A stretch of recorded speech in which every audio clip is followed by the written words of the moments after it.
This time is for sure.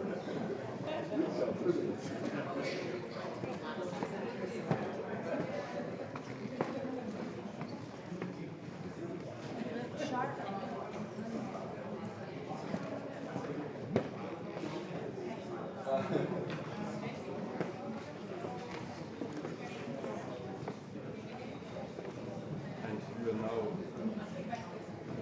doing final testing of the catwalk. Yes.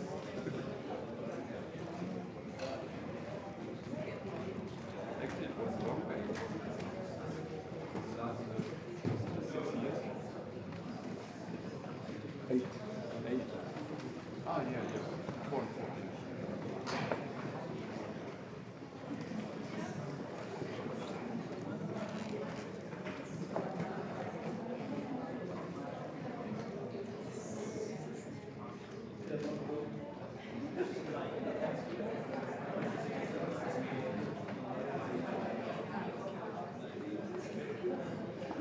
So you get time.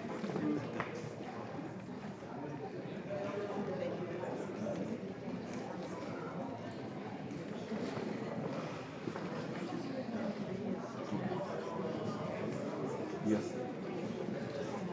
Good morning, dear friends. Is it on?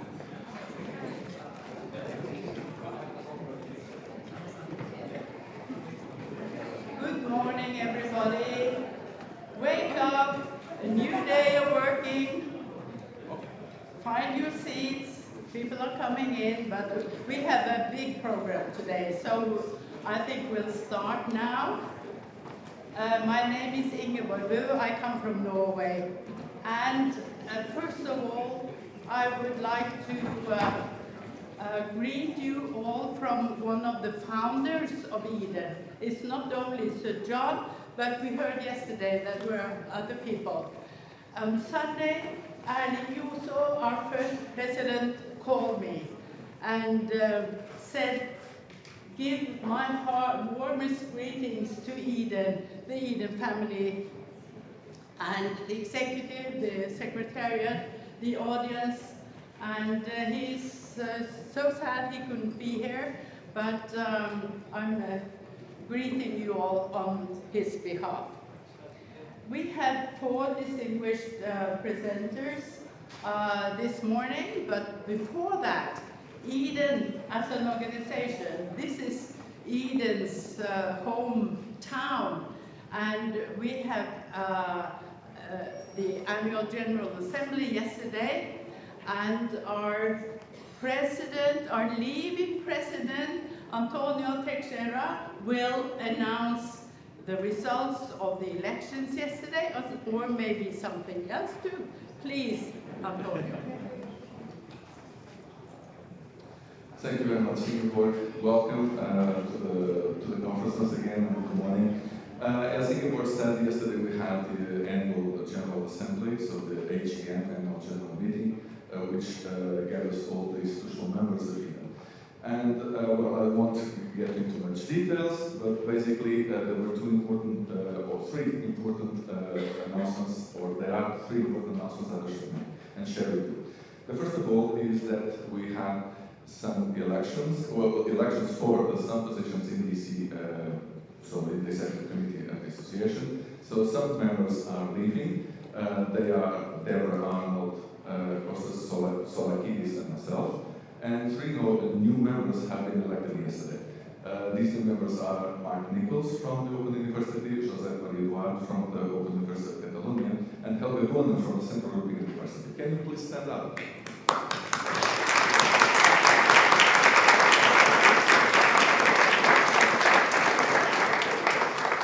Thank you. The second announcement is that we have also re-elected Sandra Kushina as a member of the, as an EC member as well. Sandra, are you here? Okay, Sandra.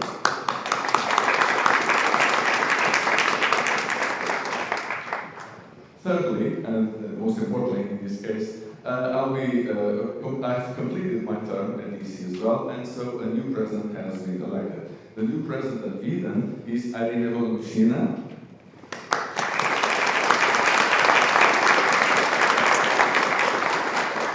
And I'll be asking Irina to please come to the stage to address you. Before giving the floor to Irina, I will just briefly say a word of recognition and thanks. I would like to thank from the bottom of my heart to the Indian community for having allowed me this wonderful experience of leading the university for leading the association for 3 years. It has been a wonderful, exhilarating experience in my life, and will be for all of my life a very fond memory.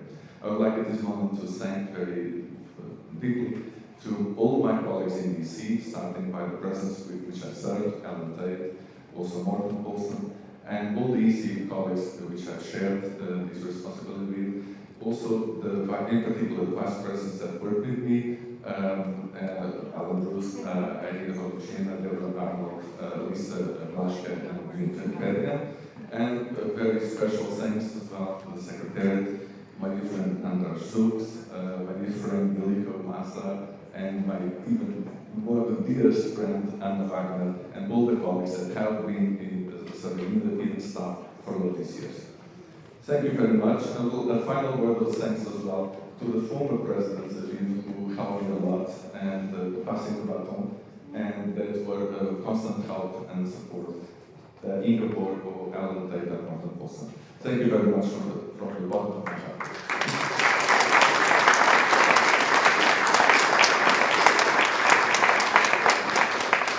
I have the pleasure now of giving you the new president of Eden.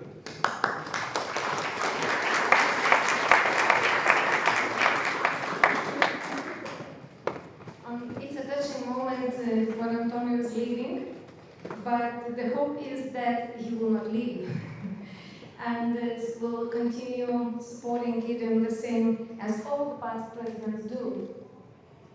Dear colleagues, of course it's great honor and pleasure to feel that trust that was expressed by Eugene yesterday, and of course great challenge.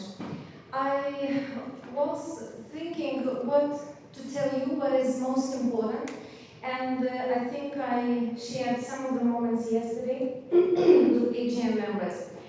I've been in Eden since 1999, virtually. And of course, European projects enabled to become frequent visitor of Eden events since 2004. Nothing else but projects, partnerships, collaboration. These are the instruments that gathered such broad community of professionals who got involved and cannot stop doing this. So I'm very happy that I'm one of them since a decade already and more. And I think what I share most is the values of Eden. Trust, responsibility. Eden is a kind of incubator for innovations.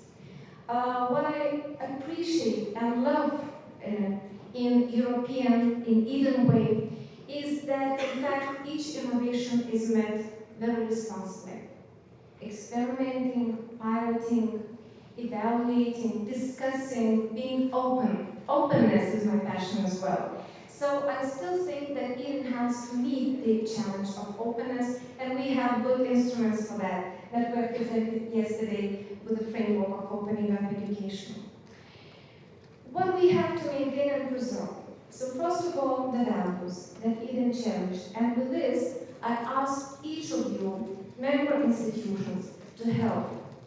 But how? By being active, by saying your voice, by insisting on the progress, on the movement, on open discussions. Of course, during Eden events, but also virtually. I'm very happy that Eden has already vast collection of cases.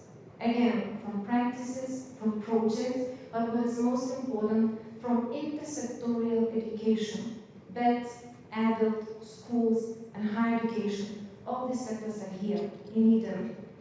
And this is most important because only the complex approach from school to higher education can make changes in education and in the society. So I hope these challenges are waiting for us, but yesterday I told that I agree to take these challenges and to solve for the 3 years term. 3 years pass very quickly, so we already start working together. And of course, presidents change very quickly. So the biggest treasure of the association is the members, the secretariat, those who ensure continuity, and the past presidents who kindly agreed to advise, to consult, and give the support whenever needed. So please, I'm waiting openly for all kinds of suggestions and innovations to incubate during these years. Thank you very much.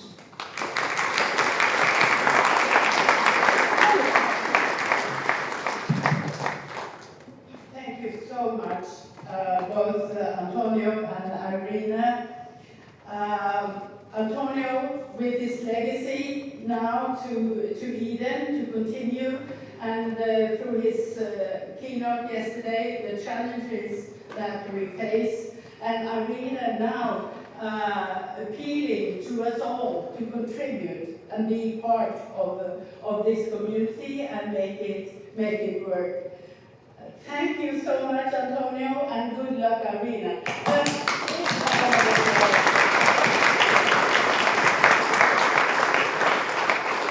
Thank you very much. I have one announcement, formal to make, on behalf of the team that have been working for these innovations since the last 3 years already. So this is not my task direct, but now I need to continue. And one of the initiatives that we will promote is open professional collaboration. So now it starts, and Eden announces the contest for the new logo of the organization, not because there is a new president, no, but because Eden develops.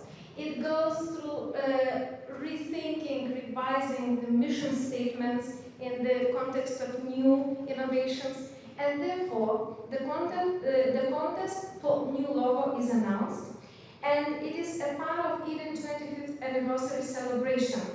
You will find the text on the new Eden website, where you have exact instructions and criteria for this contest. We invite all member organizations and non-member organizations to take the possibility and to start participating in developing and redeveloping Eden.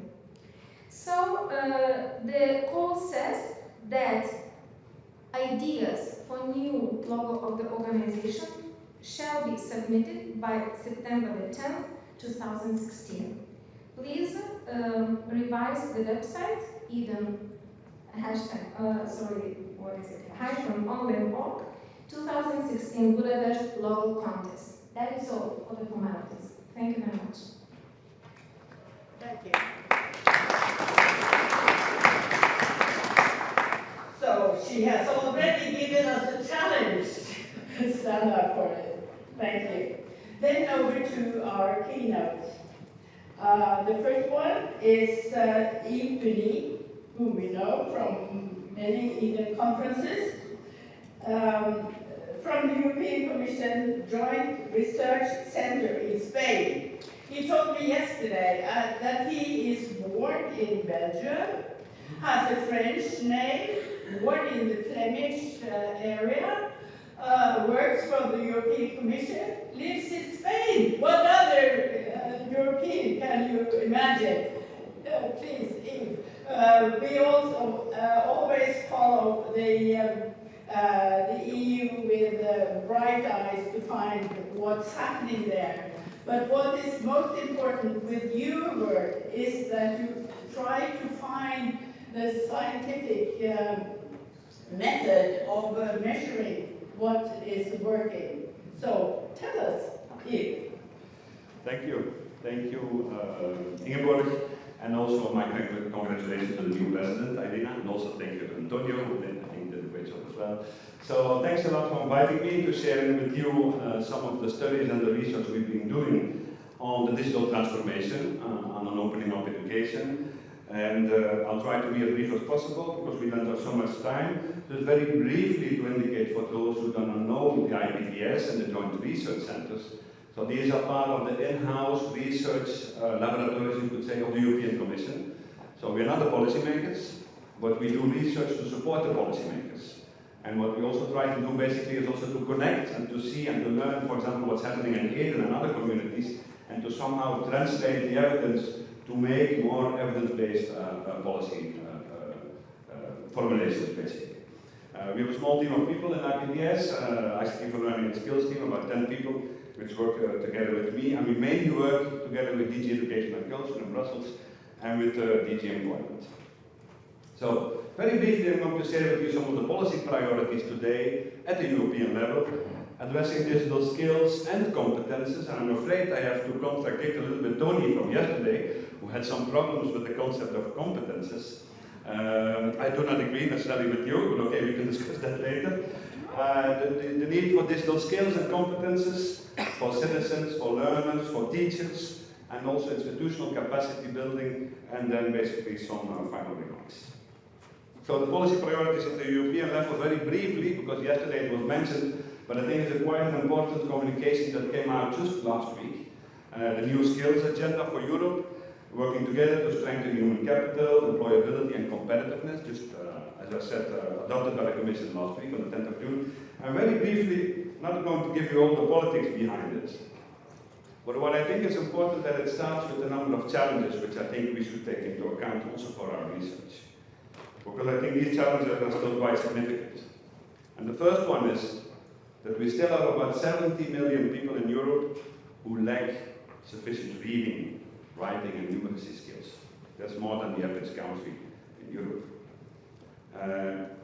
We have 20–40% of the EU population who has low education, who has no upper education program. 24% of the EU population. And of course, if you go into the different countries, you see again huge differences. The next one on digital skills might be surprising, and I'll explain it later, but about 45% of the EU population is defined between 16 and 65 years old, and 37% of the EU labor force have insufficient digital skills.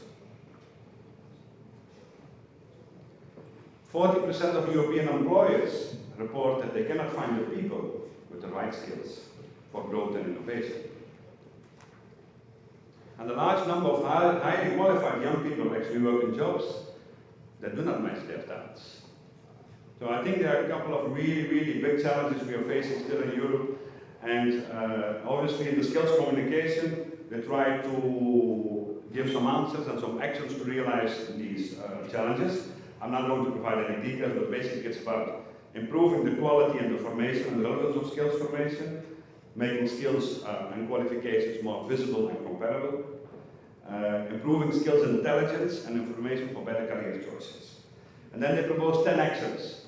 And I'm not going to go through all the actions. It's about the revision of the European qualifications framework, revision of the European recommendation on key competences for lifelong learning, etc. There are 10. But one might stroke your attention, and there's action number 10 about graduate tracking.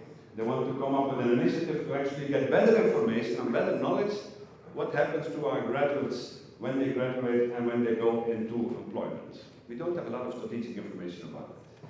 And they want to improve that also, and they want to come up with a proposal. There are more issues at the European level. In November 2015, they had 6 new priorities for European cooperation in education and training, and they more or less resemble also the challenges which was raised before, apart from the 2 ones which I put in red, which I think are of special interest to you maybe. It's open and innovative education, fully embracing the digital era, and strong support for teachers, which is definitely also part of the European agenda. And there's more. There is a modernization agenda on higher education. There was a public consultation which was closed. There was a 2013 communication on opening up education. So you see there are a lot of issues at the European level being discussed, and quite a complex kind of environment, you could say, but the most important things are there. What I would like to ask you now, the question is, how can the digital transformation of education and training actually help to address these challenges? And I would like to share with you some of the results from my PTS research to support these policy issues. And the first issue I want to discuss are skills and digital competences. And the question of how to define and how to measure and how to deliver these skills. I mentioned the 40% of the EU population, 45% was insufficient digital skills. This is actually the same data, and they argue that there's a difference between low skills, no skills, basic skills, and above basic skills. And the argument that is everything that is not basic or above basic is insufficient digital skills. So that's the gray and the red ones below. And you see there are major differences within the different countries. But what I want to argue is, how do they define and how do they come to those measurements of digital skills? And that's actually based on a research project we started in 2012, 2010, and it's called the Digital Competence Framework for Citizens, which is actually a research project to define and describe what are the key digital competences that people need today in our society. And to provide somehow a common understanding, the same way as the language levels understanding is. I have a B1 in Hungarian, a C1 in English.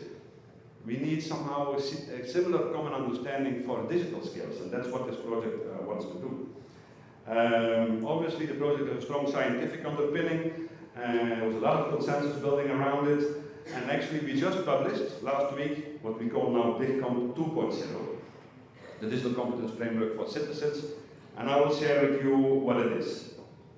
So the first part is what we call the conceptual framework. So it defines what are the most important digital skills or competences we can have. And we have 5 areas dealing with information and data literacy, meaning that people have to be able to find, to understand, to evaluate and critically assess information, being able to communicate and collaborate through the use of digital technologies, and that also, for example, has to do with digital identity, and what we call, for example, an etiquette, being able to know and understand what are the norms to engage in online interaction and to communicate with other people. It's about digital content creation, and it's also, for example, knowing about copyright and licenses. And it's about also coding and programming, which is one of the important competences there as well. The 4th area is safety. It's about protecting devices, make sure that your devices are safe. Obviously protecting personal data and privacy, protecting health, and there's a lot of problems also with people threatening other people through internet, and well-being, protecting the environment, with all the digital waste we produce. These are elements related to safety. And finally, the 5th area is problem solving.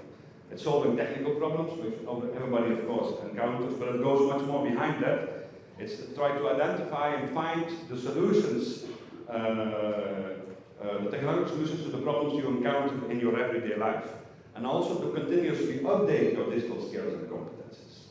So it's basically, very briefly, I cannot go into detail, a list of 21 competences structured around 5 areas, which was somehow more or less a scientific consensus that these are the most important digital competences that people need to have today.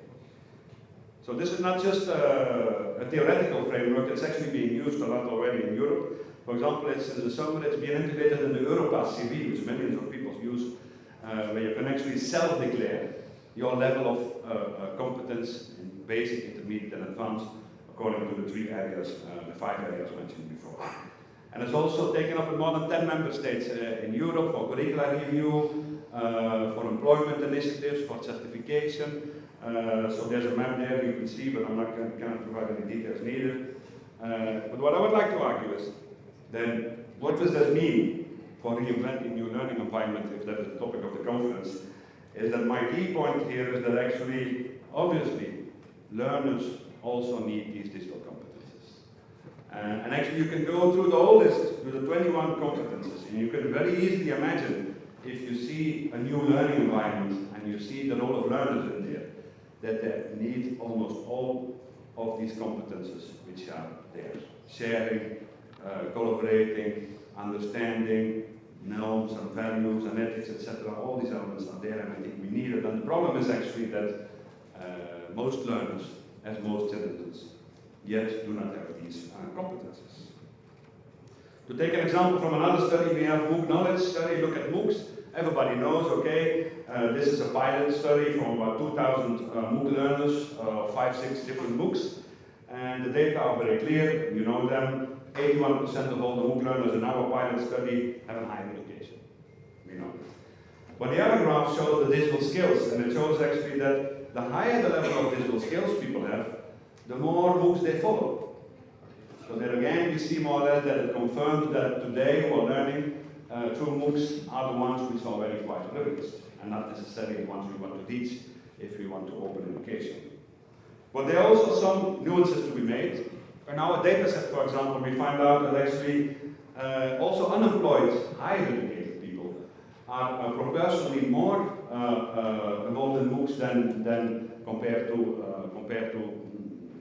what the person is in society. These are data for Spain, where you see 40% of Spain are unemployed with a higher education level, but in the MOOCs we find 29%. So you see proportionally more people doing MOOCs who have unemployed with a higher education. And also the same for low incomes and part-time workers. So there is a more nuanced picture there as well, which I think we have to take into account. So if we move from citizens and learners to teachers, we have published 6 months ago a study on how higher education is dealing with openness, a representative survey in 5 countries, higher education institutions, and some data here from that survey indicate, and one is about the barriers against open education. And this is a ranking of the most important kind of barriers. You cannot read it, but the numbers 1 and the number 3 relate to teachers. People saying, okay, our academic staff and our teachers actually do not have the skills, the knowledge, the competences, and the pedagogies to deal with opening up education. The second one is about formal recognition, which is still an unresolved problem. So teachers are definitely a challenge. And if you look at other data, for example, although it's a small subsample, but if you see how people use OER, you see that they are used as complementary reading materials for courses, documented as complementary materials for courses. They are not really at the heart of the pedagogy of the learning. They are complementary materials, which is still quite a traditional approach, I would say. So also we did some case studies, and that's also a report published, open cases. And there are many issues there raised, but I just pick out one, which is the one related to staff concerns. So there's a lot of skepticism, I think most of you know, towards open education by academics. And that is because there's a lack of time, a lack of knowledge, competences, expertise of academics and also administrators to get involved in open education. But there's also limited support to staff, and there's few institutional incentives. So we cannot just blame the teachers if they don't have any support. So I think that's also important. But there are a lot of pedagogical uncertainties as well related to that, and many people think that maybe the way you can teach through open education do not fit the curricular requirements as they are now. So what do learners think about online interaction? There's a question we had again from the MOOC Knowledge Pilot Study, where we asked about online interaction and MOOCs, and we made a difference between learning interaction, learning content interaction, and learning teacher interaction. And you see the difference between what people expect before starting the MOOC and what is actually being realized when they finish the MOOC. And that you see that, for example, there's a difference between the learning interaction that people accepted quite a lot, but before starting the MOOC, it was realized to a much lesser extent. And that's definitely the same for learning teacher interaction on the left. In the middle is learning content interaction, which more or less, I think it makes sense, where the expectations and the realizations are more or less the same. But then again, the problem with learner-teacher interaction points to the pedagogical challenges I think we face in our MOOC learning. And many of you know already the MOOC issues, and I still like this picture of Stefan Doan saying, what about the pedagogies in the MOOCs, and they're not going as we would have imagined in the beginning. So then, you know, going from learners, from citizens, from teachers, to institutional capacity, because there again the question is, do our institutions have the capacity to deal with digital transformation? We know that the numbers of MOOCs are continuously growing. The data from our survey, they are 1 year old, indicate that in these 5 countries, so these are France, Germany, Poland, Spain, and the UK, that 1 year ago about 21% of all institutions in these 5 countries were offering MOOCs, and another 19% were planning to offer MOOCs. So it's about 40% in total, which is actually not bad. I think it's a good indication of that MOOCs are definitely being taken up. But then if you see the country differences, you see France, UK and Spain quite high, Germany very low, and Poland high intentions to engage in MOOCs. So just to share with you that data, which we can discuss more if you want, we cannot do it now. But what I would like to argue is that open education is obviously not only about MOOCs, it's about modernizing and innovating our education systems in Europe through the use of digital technologies. But there is a problem, that there is no shared understanding, again, it's the same with digital competence, I think, what open education means at all levels, by users, by teachers, by decision makers. Most universities do not have a strategy on open education. And if there is a strategy, then it's usually not embedded within the overall institutional strategy. And the result is that you see a lot of ad hoc, arbitrary, a lot of experimentations, which is fine, it's good, but it lacks somehow the mainstreaming and the more systematic taking up. And you see also there's little collaboration, and little sharing of experiences, which I think actually is quite a concerning issue. So to help with dealing with opening up, we developed on behalf of DG ERC what we call this framework, and also the President already referred to it, on opening up education, which is a framework to help to design, to support higher education institutions in Europe to make strategic decisions on opening up. So what it does, it defines and it describes what is open education, highlighting the specific relevance of each element for education institutions as a response to the communication. And very briefly, I cannot go into detail, but this is again a graphical presentation of the framework, because basically, I think what I try to argue is that open education is much more than what you usually tend to think of. There are 10 elements. We have 6 core elements and 4 transversal elements. It's about content, obviously OERs. It's about pedagogies. It's about the recognition of learning. It's about collaboration. It's about open research and open access. And it's about providing wider access to education to people. And then you see around what we call the transversal dimensions. And it's about strategies and leadership. Obviously the technologies are important. Quality issues are of course very, very important. And also leadership issues are very important.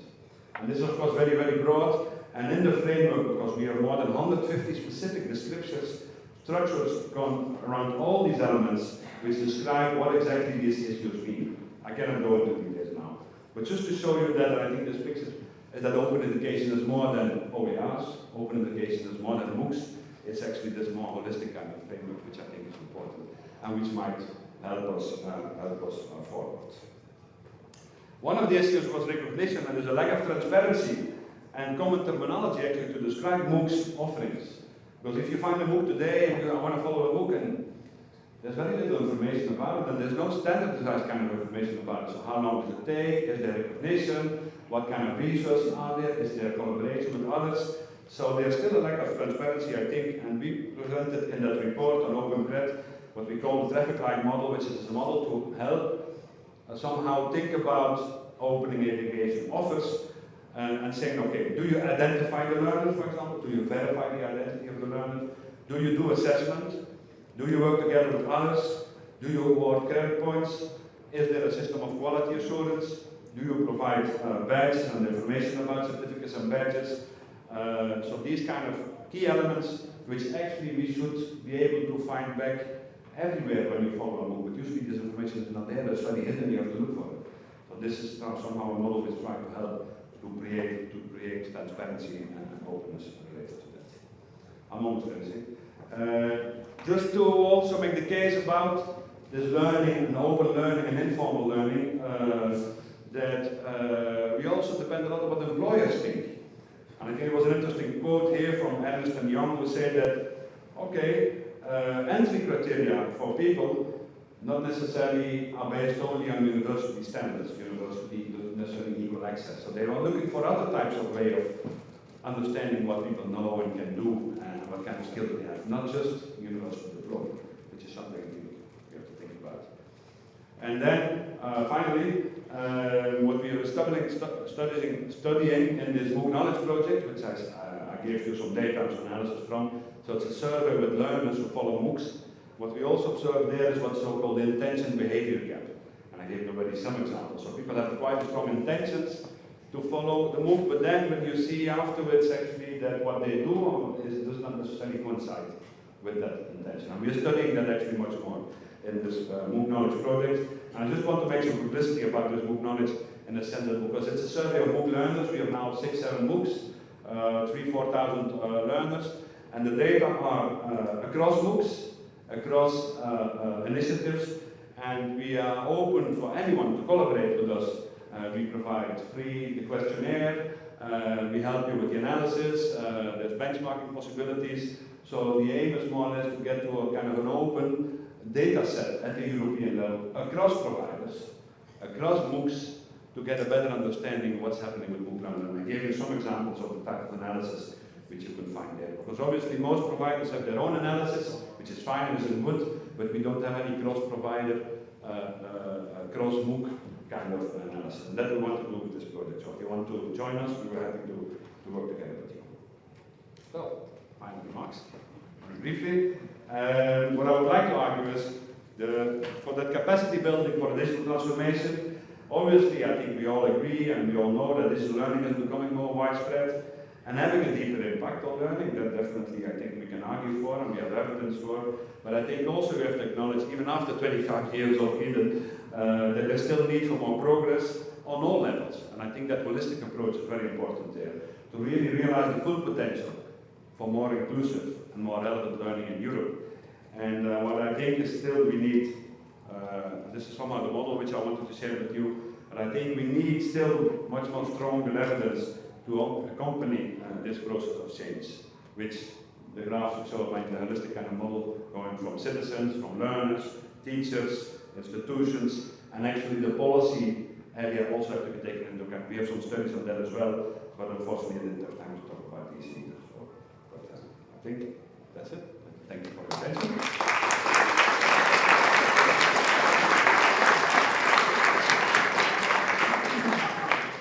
Thank you very much, Steve, for this very interesting challenge for us. Exactly what we are working with. You pointed out the challenges Europe is facing, not only Europe but other parts of the world also, with unemployment, skills that are needed. And you threw a challenge to us to tend to that and cooperate with you. And we're so pleased with the information you are giving us on the research level so we can handle it in the best way possible. Thank you so much.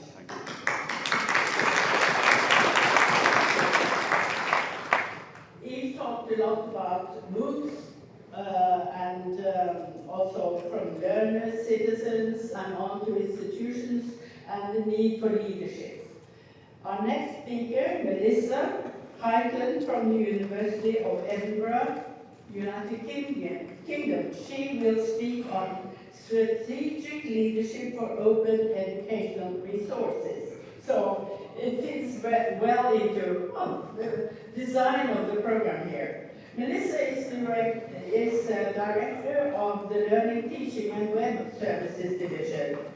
She leads services and projects in support of the university's strategic priorities for digital and distance learning on global platforms, blended learning, virtual learning environments, technology-enhanced learning spaces, the digital student experience, and use of the web for outreach and engagement. Melissa, please. Thank you very much. Thank you for the invitation to come to Eden this year. Sandra invited me. I'm very pleased to be here and also to congratulate Sandra on her re-election. This is the first Eden for me. It's nice to feel so welcome and so much part of Europe. Unfortunately, on the 23rd of June, the UK are having a vote as to whether to remain part of Europe, which is a bit embarrassing. Sorry. If you would like to join in, if you have any opinions about that, we do have a MOOC live on the Future Learning platform, where anyone in the world is welcome to give their opinion on whether or not the UK should stay part of Europe. So please sign up and join in and tell us whether you'd like us to leave or stay.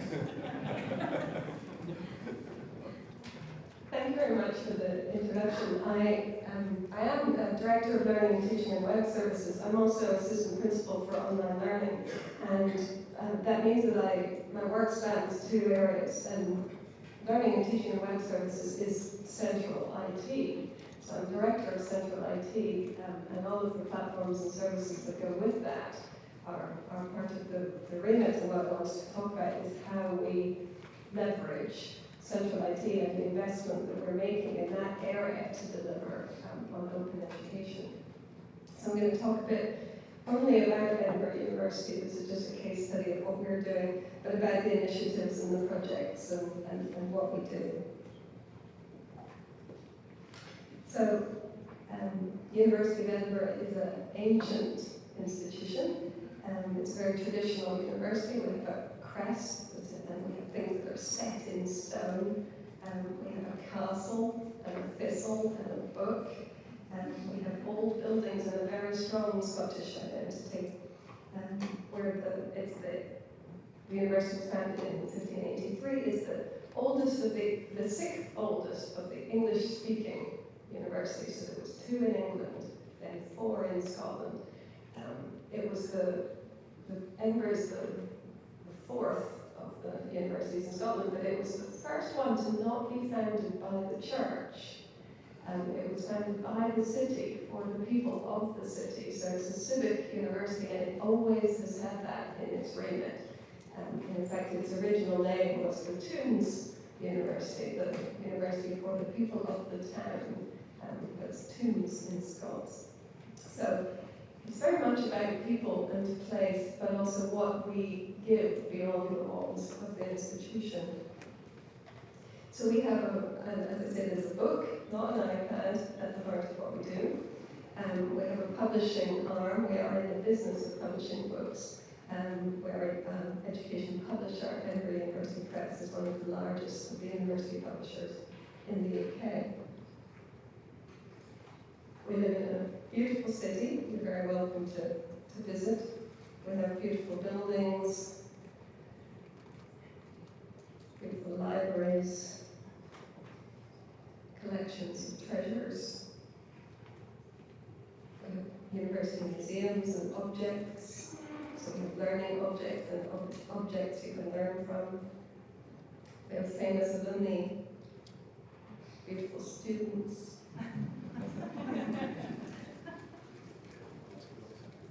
Important research, creative thinkers in our art school.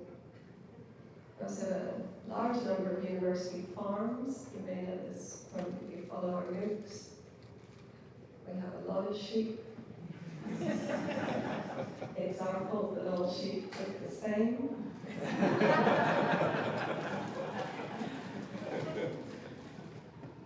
We also have a lot of MOOCs.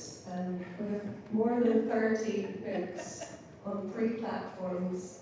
We have 2 million learners who have clicked to say that they would like to learn something from the University of Edinburgh in our open education. But we also have about 60 online distance learning masters courses.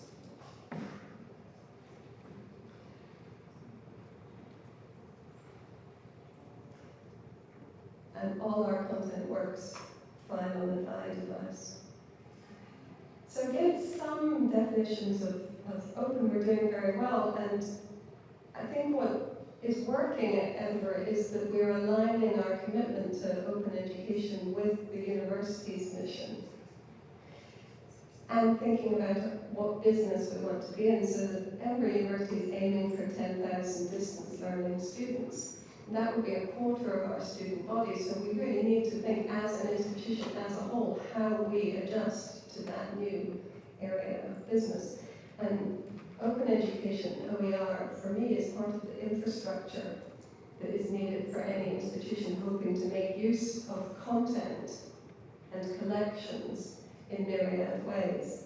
So often people ask me about how you get management buy-in or management support for open educational initiatives, and I think that the important thing is to try to align what you are doing in your innovation or in your open education work with the mission of the university, because when people say, how do I get senior managers interested in this? We have to think about what senior managers' jobs are. The jobs of those senior managers is to deliver the mission of the institution and to deliver its business. If you can show a clear link between what you're doing and the university delivering its mission and its business, you're much more likely to be able to access funding and support from within the institution.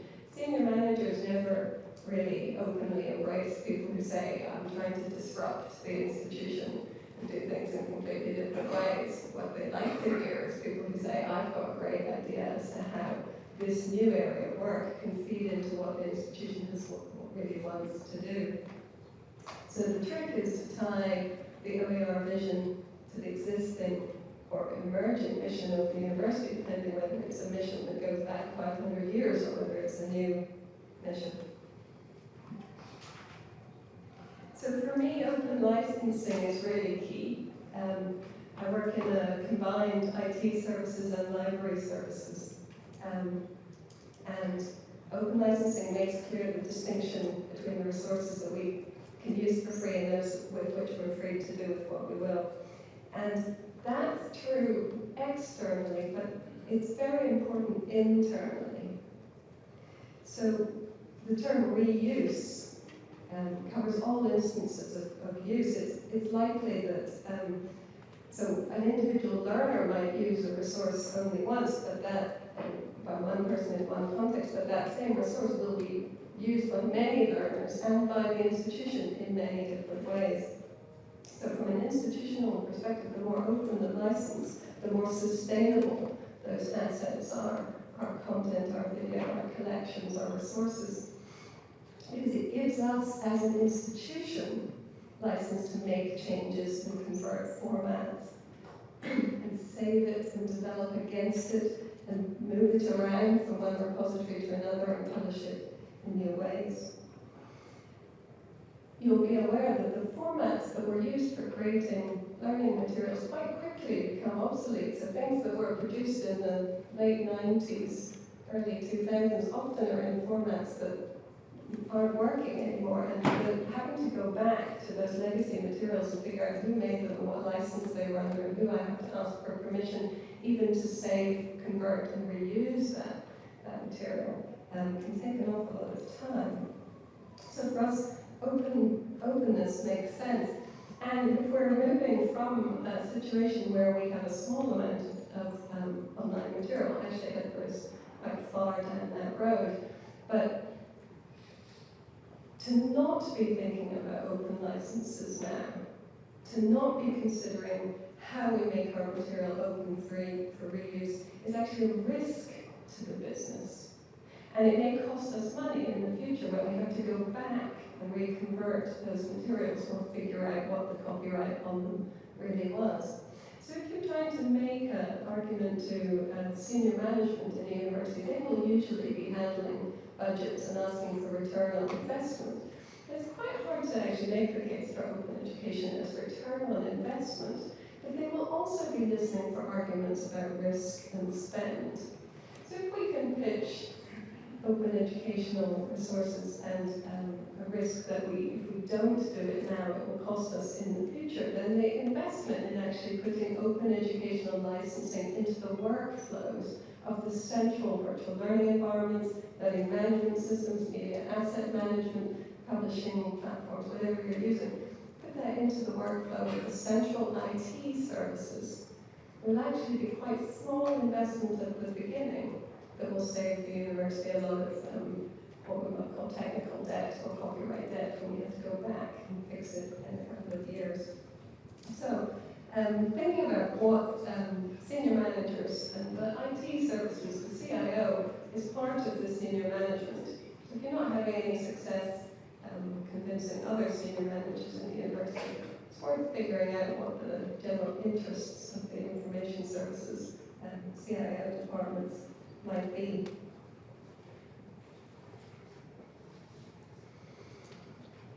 So I suppose that's generally what I would say is open with care. The metadata, the licensing, are very important on all that content. People often say to me that OER isn't about content, and I'm very pleased to see that content it's part of the many areas because that's where the institutions, the old institutions, we are knowledge creation organizations, so content kind of is a big part of what we do.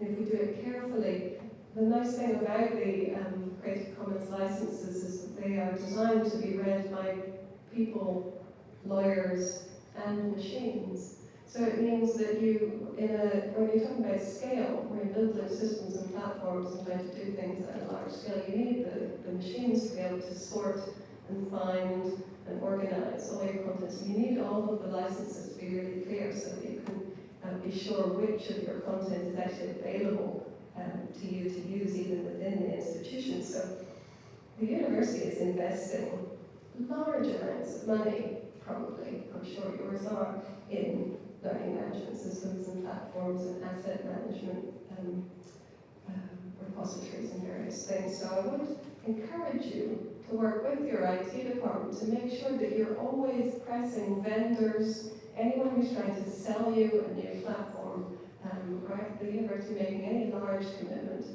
in IT spends, that open licensing is built in there from the start. The other thing about the central IT budget is that it tends not to just pay for IT, it also pays for people. So in terms of that capacity building and capability and understanding about licensing and digital skills, it's very possible that there may be opportunities in a central IT department to have support for licensing and thinking about what we do with our content, which might make your lives easier. Just a little bit to say about the vision for open educational resources at the University of Edinburgh. The university's mission is a civic, as I said, civic university, and the mission is the creation and dissemination and curation of knowledge. So curation and care, looking after our collections.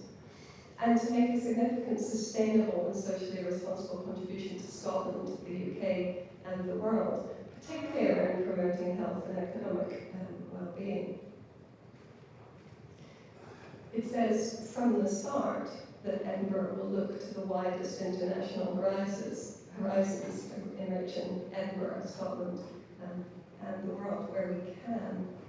So the movement towards open educational resources at Edinburgh was actually student-led. It was our student union presidents in the lead up to the Scottish independence referendum.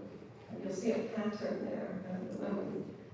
The UK is having a referendum on something every year. We're always trying to leave somebody, or most of them. But there was a moment there where Scotland was considering breaking the relationship with England. And so there was a lot of thinking about what Scotland's role in the world was. And Edinburgh University is always the top university in Scotland.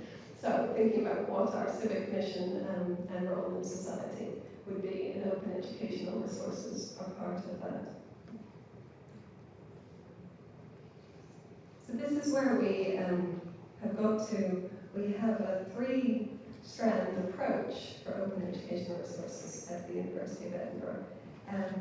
The university was founded on the idea of the common good. We are also very proud of our materials, and we also have collections of treasures. And often when we talk about open educational resources, people are concerned either that their stuff isn't good enough to release, or that it should be only Edinburgh's best stuff, or how do we assure the quality of this? And that worry seems to actually be a barrier to many colleagues who aren't sure if they're allowed to or should release their material. So I'm going for a position where everybody should be able to and helped to release their materials as we are if they're happy to. But that we can support them almost by providing these three strands. So teaching materials that you use every day, that might be of use to other people, whatever form they're in, that's for the common good. We help people to release their material under that strand. If we have our MOOCs and our video content and our best interactive, beautiful, wonderful learning objects that we spend a lot of time and money on, we're going to release those under Edinburgh at its best. and really show off what we've got. And with Edinburgh's Treasures, we're working with the museums and the collections and the libraries to see how much of our content we can release and actually free up the resources that we have been holding for a long time, and everybody has always been very welcome to come and visit them, but it would be nice to be able to make a lot more of that stuff available. So this is where we're at the moment. Open Ed, you can find it and visit it. It's part of the university's commitment to open education, to the UK, to ourselves, to each other, because the sharing within the institution is as important for us as the sharing with other people.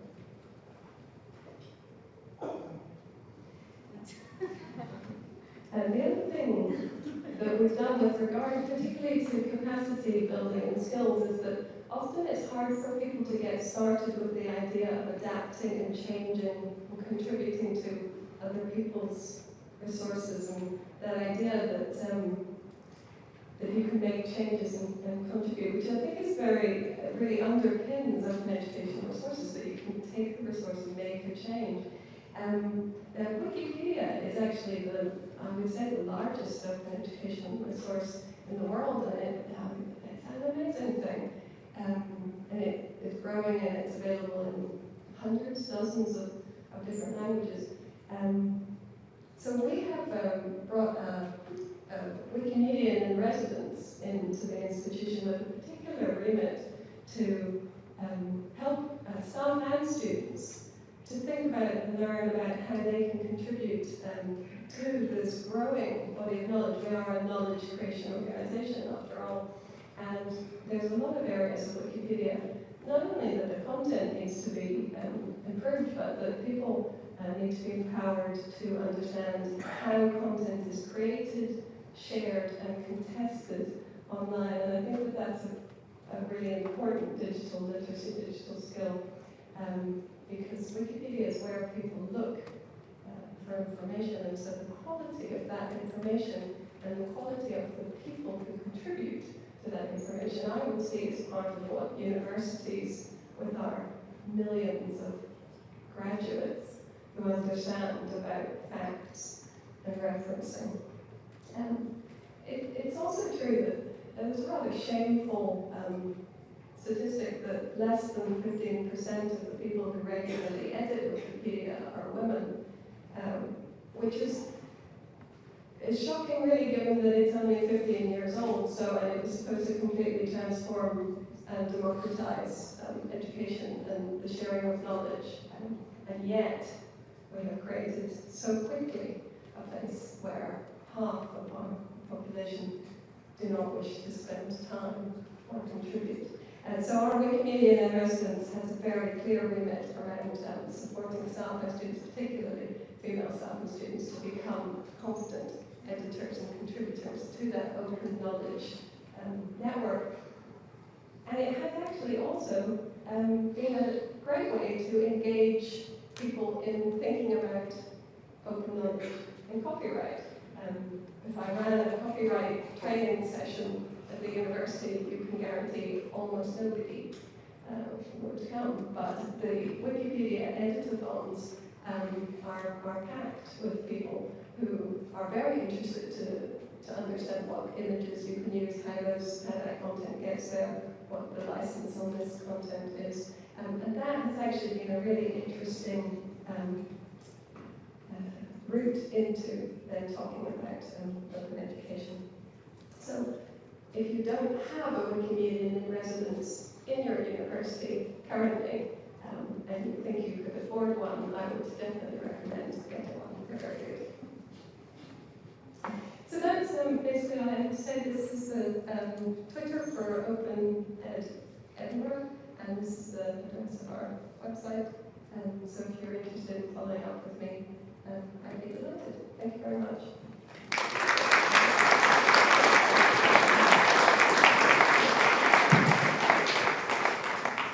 Thank you very much, Melissa.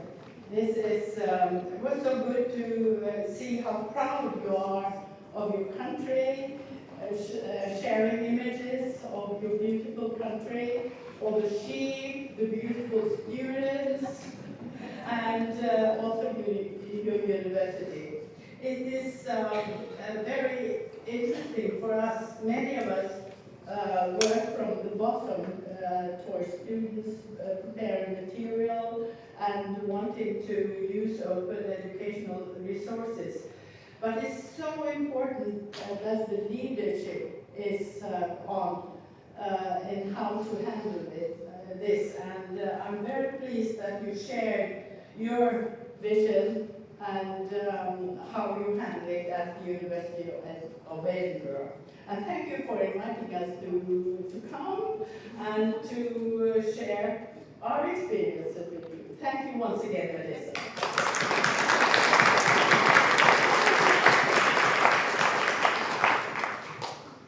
Okay. Our next speaker is Daniel Rati from Intel, United Kingdom. That's where he's situated. Of course, we need technology. We need that in order to produce what we want of learning material and also to reach out to the students. Daniel Rati is going to speak on learning in the age of digital culture. But he, as education manager of Intel for Europe, work with the delivery of continuing professional education to teachers. And that's very important for us that you have experience with working with teachers. You have had hands-on delivery of professional development programs to teachers, as well as drafting policies and guidelines with various ministries, NGOs, academia, and industry partners, and associations like Eden, I suppose. Okay. Okay, thank you. Thank you for the introduction. Many thanks. Good morning, everyone. Many thanks for having me here this morning. As mentioned, I've had 17 years work experience in the IT industry, 10 of which I spent in the education sector. And a lot of the issues mentioned by Eve before, the IT industry is far too aware of those problems. When we talk about lack of skills and the difficulty we have in recruiting workers in Europe, where we think about the high percentage of, especially youth unemployment, and then there's quite a lot of number of jobs that we can't fill. And so we're far too aware of those issues. Our company decided to focus the corporate social responsibility, the CSR efforts in education. I had a background in education. I used to say I tried to be a teacher, but I found it far too challenging and preferred being involved in education the way I am now. And I also wanted to start by making a few disclaimers. So the first disclaimer I'd like to make, my experience is in K-12. So K-12 is a very American term. It's pre-university education, and a lot of you, or not the majority of you, are in the higher education space. So that's the first disclaimer I wanted to make. The second disclaimer, I will not give you any answers today. I have a lot of questions myself. So what I'll show you is the kind of questions I'm pursuing, and possibly you have some answers for me today, that'd be great as well. The third disclaimer I want to make is I'm not a technologist, I'm not an engineer, my background is in humanities. Yes, I studied languages, I studied literature, I studied communication, and mass communication research. That's my background. And my final disclaimer I wanted to make, just to be sure, I am actually Italian, so if you see me moving around, that's why. Now, I said my background is in humanities and communication. I'm still active in the communication space. I still write articles for niche media and so forth. So naturally, my curiosity starts there. It starts in the language. How do we use language? How do we use communication? And how does digital technology influence the communication? So, as a linguist, obviously, what I mean is it's not just how technology changes the way we communicate, but technology actually impacts what we say. Yeah? So I hear people saying lol, actually saying the word lol instead of saying it's funny, they say lol. Yeah? And the interesting thing is it's not the kids who do it, it's the parents who want to be cool saying it. And so that's fast like it does. It's okay. The technology impacts our lives in many different ways, and it does it in communication as well. And what I also find interesting is how technology allows us to express rather complex concepts like emotions. Yeah, and manage to simplify them, to summarize them, for instance, in icons, again, smiley faces. And also there, what I find fascinating is it's not just kids who use them. If you are on LinkedIn, you know, you can use smiley icons on LinkedIn as well. So it covers a whole band of users. And also what I like to think is that the changes in communication haven't happened overnight as such. It's not an evolution that has happened overnight. It's more like a transition. And maybe we're not aware of it because it's been quite long in the making. If you look at the left-hand side, it's the first keyboard of the first SMS mobile phone that Motorola developed. And if you remember in the 70s, Motorola had this idea, if we managed to send technical messages not longer than 450 characters, that'd be good for the technicians, and now it's being used for completely different things. But it wasn't that easy. You know, if you wanted to type letter D, you had to type 2 or 3 times and then get it wrong, you have to go back. And on the right hand side, are you aware of Tinder, the dating app? Yes, you're all Tinder? Yes. I must say, I know Tinder because I'm a scholar, I like to learn, and I'm not on Tinder. It would be very difficult to explain to my wife. But what I find interesting about Tinder is that a very complex and very important decision whether you like a person or not has now become left and right swipe, left and right swipe. Right apparently says, yeah, I like this person, left, not so sure about this person. And again, that's come back into our language where we say, do you like this car? Right side, left side. Yeah? So these kind of things we know are impacting our life. And so, coming from that curiosity to see how it's happened, obviously I'm trying to see how does technology impact our learning and teaching process. And you may notice I say learning and teaching on purpose because I want to put learning first and teaching second. Obviously, we all know that the tactical triangle, where you have teacher, learner, and content. I've replaced, for my analogy, I've replaced content with technology. I've done that on purpose. And then there's lots of other factors that really we should take into account. I've been told I have 25 minutes, so I can't go step. And therefore, I will just focus on interaction between technology and learning, and how technology impacts not only the way we learn, but potentially also what we learn, and trying to be deeper in the content process of learning and teaching. The salmon model, can I presume everybody has heard about the salmon model proposed by Dr. Rivera in the United States, and then he was looking at how can technology have an impact on the learning and teaching. Is it an enhancing, is it a transformation process? And really the main driver behind this was, what is the ROI? In fact, ROI before it's very difficult to justify the return of investment of technology in education, especially in pre-university. Yeah, elementary, secondary schools becomes very difficult to explain that, to justify that. And so we started looking at this model, and just to illustrate what the model means for us, on the left-hand side you've got the very old-fashioned PC lab, where one person holds the key and only that person can actually go in there, so that is the master. And on the right-hand side is what I call more transformational, where the technology is actually deployed in a transparent way in the classroom. You don't know you're working with technology, but you know you're working on this in the content that are on those interactive tables. What's also interesting here to see is that the kids actually collaborate with each other. They can create, share, they can create documents out of touch, they can share by throwing, by sending to us and so forth. And also what I find interesting, can you see the teacher on that picture? The teacher probably went to the teacher's hidden somewhere else. So that again is the idea that the teacher is not the sage on stage anymore, he's the guy on the side. And so the technology here has been deployed in a way that's really transformational, that really changes the way we learn and teach. And this is very collaborative, it's very research-based problem solving and so forth. So it really addresses the challenges of the constructivist approach in education. But technology is not just what it is, it's also what we want it to be. So the transformation of learning in the classroom also happens if we want to do something different with it. And yesterday, I particularly like the analogy made by Professor Bates about coal mining and gardening. And if you allow me, I would like to make this analogy now. This is the periodic table yeah, but he used a bit differently. He used so there's QR codes, and if you select the QR code with the QR app, you will see a video telling you all about the element that is active.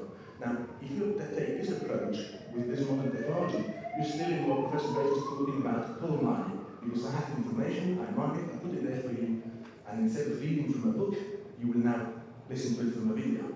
So really I haven't transformed it, I mean, I have enhanced it because the video may, take a little sensor so I can see, I can hear, and not just speak, but really it's not transformation. The real transformation really happens in the classroom when the teacher, in this case, splits the class into groups. Every group was assigned a series of elements. They had to go out, research the element, create a video, and post it. And then they were assessed not on the content that they had, the content, but their peers, when they learned the elements, do they understand the element or not? So if they understand the element, that's okay. If you don't understand what the element is, then the group says, okay, go back and make changes. Okay? So again, this addresses the constructivist approach of start with the problem, don't start with the solution, collaborative problem, inquiry-based learning, and so forth. And that's, I think, a very good way to show the difference, and that would be then the gardening approach that we mentioned yesterday, and create and develop the knowledge. Now, when we talk about sound models, a very good way is that they started with the idea, can we justify the ROI of ICT in the classroom? And what he doesn't do, this sound model, in my opinion, he doesn't address the learner, and to me the learner should be central. If we talk about reimagining learning, we need to start from the learner. And so for that, I started looking a bit deeper, started looking at different models, and I came across the model of Robert Gagne, a psychologist, American psychologist, you may have heard, who in the 1960s published work on the 5 domains of learning. And what was interesting about the 5 domains of learning is that he found out that certain practice methodologies may work in one domain, but not necessarily in another domain. So as an example, if you look just at information skills, retaining information, repetition would be a good way to do that. So if I have to remember a phone number, I just repeat the phone number until I remember it. But if I have to go into cognitive strategy, so for instance, how do I approach a problem, repetition won't really do it. I have to have a different approach to it. Yeah? And then specifically focused on intellectual skills, and that's where we'll go a bit further down in a moment. And what I would try to do and to explore is, can we actually connect the SAM model to the 5 domains of learning proposed by Gagne? So in other words, if we know that each domain has different peculiarities, different ways to be approached in terms of successful learning, then the technology used in each domain should be different, or at least used differently as well. So Gagne then went deeper into intellectual skills, and in there he had this very hierarchical structure of learning skills, and it's very hierarchical in terms of complexity. So the problem-solving skill at the top is the most complex of all the skills that he listed, but it's not the most important, because they're all equally important, in the sense that if you don't start with the basis, you can't really move up the ladder.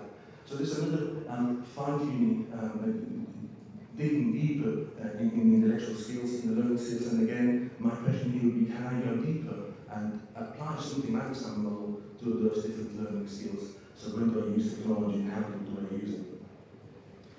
From there, Gagne did, and you probably know he's considered to be the father of instructional design. He started with this instructional design approach where he identified 9 events, and he said, we have to have those 9 events for learning, teaching to be successful in the classroom, and it's very strict. He's one of the first things you have to follow from 1 to 9 at the bottom.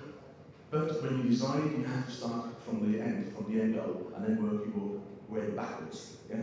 And you start with something very simple, reception. And reception really is just to pull the attention of the audience. Yeah? So for instance, you clap your hands and everybody listens, or you just put lol on the first slide and everybody goes to the slide. So that's instructional design applied. And again, then I'll be looking whether I can use the SAM model to that. Now, this is very much in educational space, with processes of educational space. Now, my curiosity then is, we've seen technology being deployed to great effect in other areas, being healthcare, being military, being in business. But the results shown in education, we're still struggling to get where we wanted to get. And it's not because of lack of money, lack of resources, or lack of goodwill, but something still is not really fitting. So my curiosity is saying then, coming from the IT industry, obviously business is a bigger aspect for us, and we've seen a lot of development in the consumer market, how things are happening, and how technology has enhanced that. And so my proposal was, can we compare the consumer market with the education process in the classroom, or are we comparing apples and oranges actually?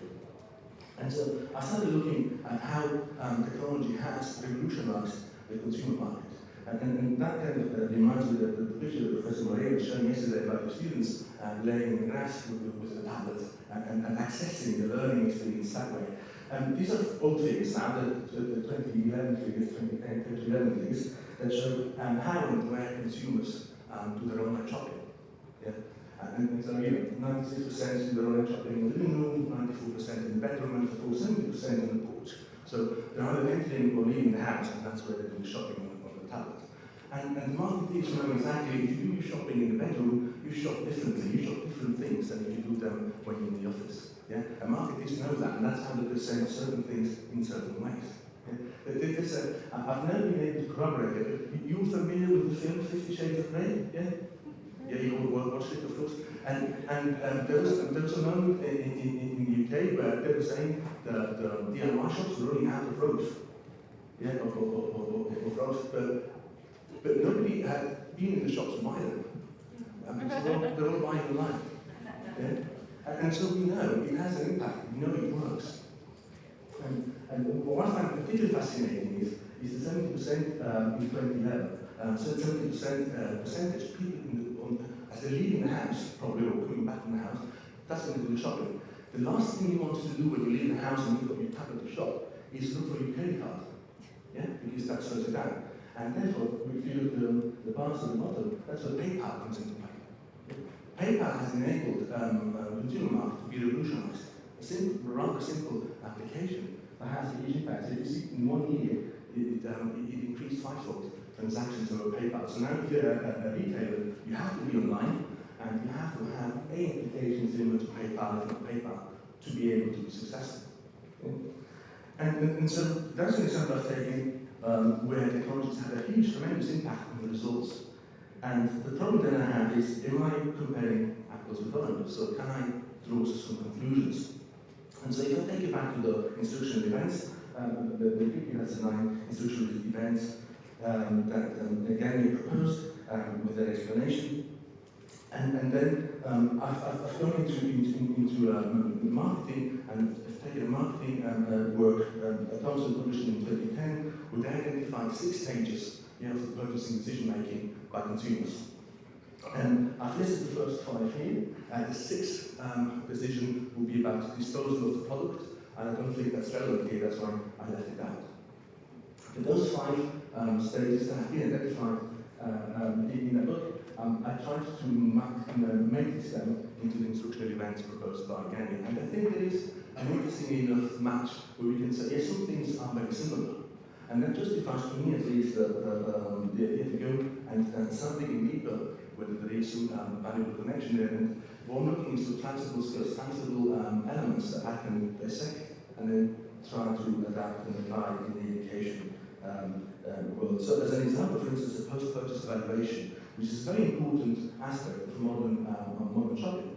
And you're probably familiar with the TripAdvisor, Uber, and eBay, and these are all e-businesses or businesses that heavily rely on customer feedback. Yeah? Customer feedback is very important, and we know customer feedback is very important. As an example, here, I've got a press of, I think this was in 2013, TripAdvisor was fined heavily in Italy because they were falsifying customer reviews. And so if they falsify customers' review, they get slapped with a heavy fine. We know that's important, otherwise those things wouldn't happen. And for me, this customer feedback, yesterday was mentioned a few times, the importance of a community practice, yeah, where we can share our experiences about the learning that we've had, about the outcomes that we have. And that's for me is a very good example of say, yes, this is something we can more or less one-to-one take over from the business environment to the learning and teaching environment. So the question is then, where does this take us? Yeah? Where should this take us? And to me, I think there will be elements to show that we know how to apply technology and how technology can change certain things I think I have found the basis where I can try to make this technology to specifically cognitive processes and go further, but for me we have to go back to the learner. We've got to go deeper. And when we say go back to the learner, really I'm trying to go inside the learner and start looking at other aspects, intrinsic aspects of learning, the motivation, for instance, the intellectual capabilities, the social environment, the emotional environment, and so forth. And for that purpose, I've started working with Professor Komarov of the Moscow City University, who's particularly interested. He's particularly interested in the gifted learners. He's very interested in knowing what makes a gifted learner a gifted learner. What are the criteria? What are the unique, skills of the learner? And for me, that's interesting because I believe at the moment, and I may be wrong, but if you find out what makes a gifted learner gifted, if you turn that around, we probably have elements and answers as well to, what does make a learning difficulties a weak learner, and then start targeting those aspects as well. Professor Komarov has come up with his own matrix. It was looking at personality, activity, and consciousness of the learner, and he starts finding in his research, he started to find some very clear indicators as to where successful learners, gifted learners, are particularly successful in those areas. And so this is a continuation of the work we started to do, and this was just a summary where we got so far. And with that, I hope I stayed in time. I'd like to thank you for listening and for having me today. Cheers.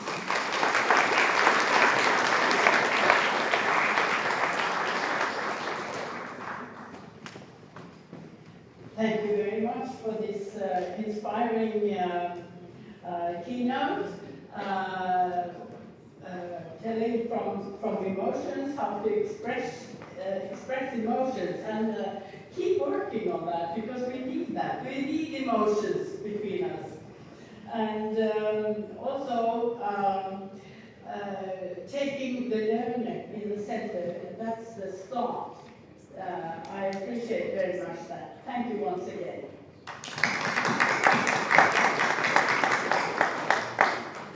Our next speaker, our fourth and last speaker this morning, is Dr. Susan Aldrich. You can go to the stage, please.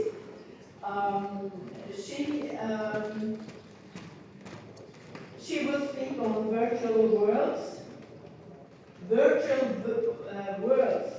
real learning. So that's a challenging title. Dr. Susan Aldrich is Senior Vice President for Online Learning, a website that we cherish and visit. And she's President of Drexel University Online, United States of America. Good to have you here in Europe, and share with us your experience from student tracking to improve retention and learning outcomes. That's key issues for people working with students on online learning. I know you have a challenging task here with the technicians also to find the video, but good luck. Now you have half an hour. Yes, thank you very much. Good morning, everyone. I appreciate your patience very much. A special thanks to the technology team here who have helped me put together this presentation so I can share some video clips and a virtual tour with you this morning. Drexel University is ranked as a top 100 private university in the United States. We're about 1 hour south of New York and about 1 hour north of Washington, D.C. So please come visit us in Philadelphia. So we have all together as scholars and colleagues come a long way since the early days of distance learning, when our course modules were handouts published or delivered online, or heaven forbid, we had the terrible voice over PowerPoint. In just a few short decades, we have harnessed the power of technology to produce literally thousands of interactive digital tools and applications that empower us to provide our students with an ideal learning experience, whether it's online, whether it's in a hybrid format, or face-to-face.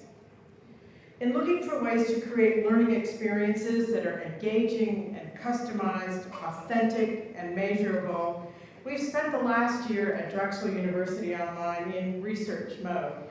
My colleague, Marcy Powell, who's here in the front row, she and I will be having another session with a few other colleagues later this afternoon in this same room at 4:05, where we'll be talking about robotics and some of the other research that we've been doing over the last year. So please come join us this afternoon for our panel at 4:05 in this room.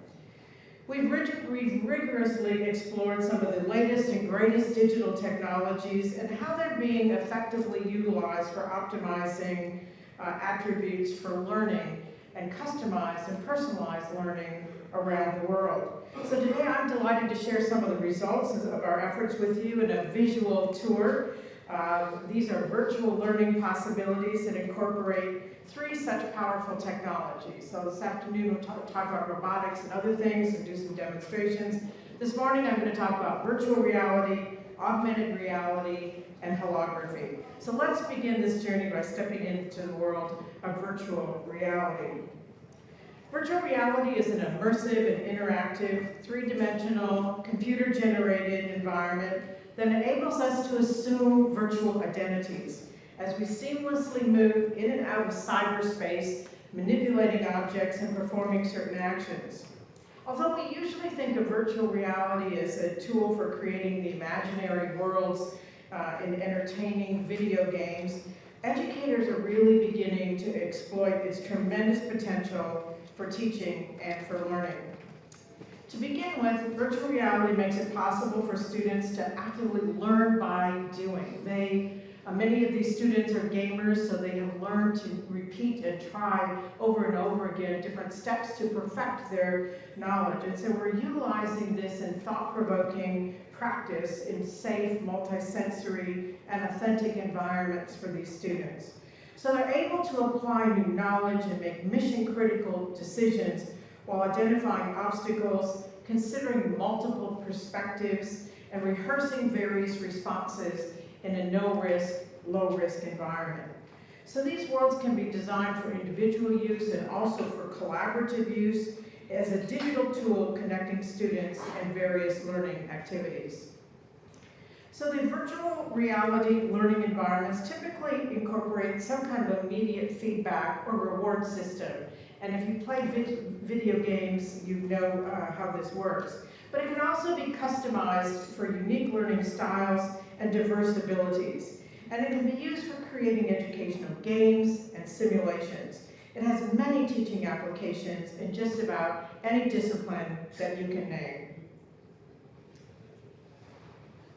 Over the past several years, academic institutions and training organizations, including my own at Drexel University, have become real believers in the value of well-conceived games and simulations for learning and also for teaching enhancement.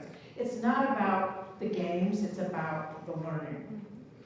For example, Coventry University in the UK has created a network of academic and industry experts, all of whom support the Serious Games Institute. It focuses on bleeding-edge research and development around gamification in the online learning space. And the idea is to eventually build a European virtual research center as a way to connect and collaborate and coordinate around research interests, best practices, and a master's program in serious game design and development. So here's a brief look at what's going on at the university's institute.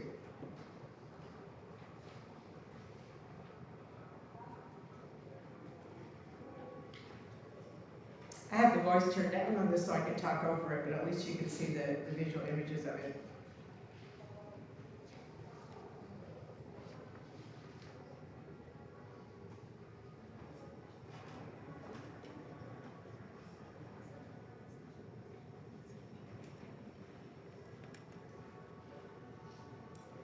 At Drexel University, our College of Nursing and Health Professions is also becoming increasingly vested in virtual reality simulations. We developed a simulation-based learning solution for online students who are pursuing a certificate in forensic trends and issues in contemporary healthcare. These crime scenes are designed to provide healthcare professionals with the requisite expert knowledge and practical skills to conduct comprehensive, sensitive, and legally sufficient clinical assessments in the aftermath of a violent crime. They're based on actual crimes, so the students take these very seriously. I'll just show you a video of what it's like to go through the crime scene. I'm going to shorten it so I won't be able to play it all given our time today. But these crime scenes become absolutely critical because if the students make mistakes and they miss critical clues, they're locked out of the simulation, and up pop various notes to them to say, here is the ramification of missing this critical variable, like whether the door was unlocked or not, meaning the victim knew the perpetrator. It was likely that they knew the perpetrator because the door was locked. So if they miss critical aspects of the assessment of a crime scene, they're locked out.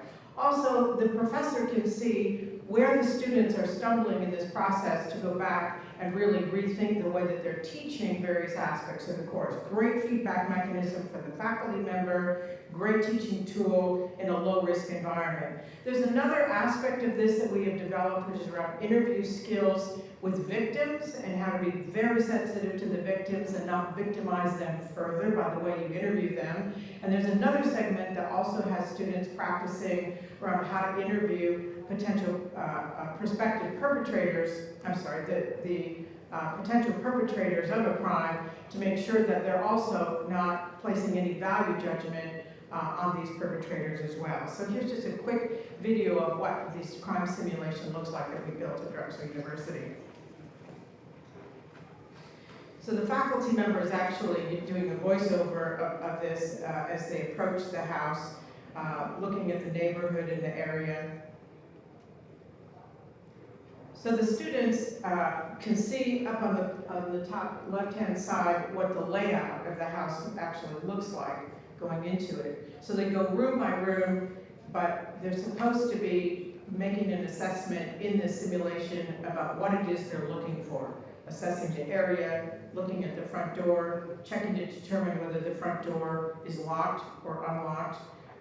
It goes through every room in the house. It goes, and you see these various pop-ups for the students will receive as they're going through the crime scene.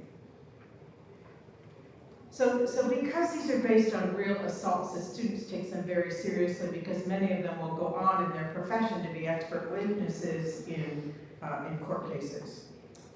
So next we're going to talk about augmented reality, which is a digital tool that some say is the next best thing in teaching and learning. That's up for debate. Some might think robotics, some of you might think holograms, but I'll let you debate that. Basically, augmented reality merges virtual reality with actual reality by using computer-generated imagery through such sensory mechanisms as sound and video and graphics to superimpose three-dimensional virtual objects over either a 3D real environment or a 2D surface. So in essence, augmented reality enhances the user's perception of and interaction with the real world by overlaying additional information that is not directly perceived.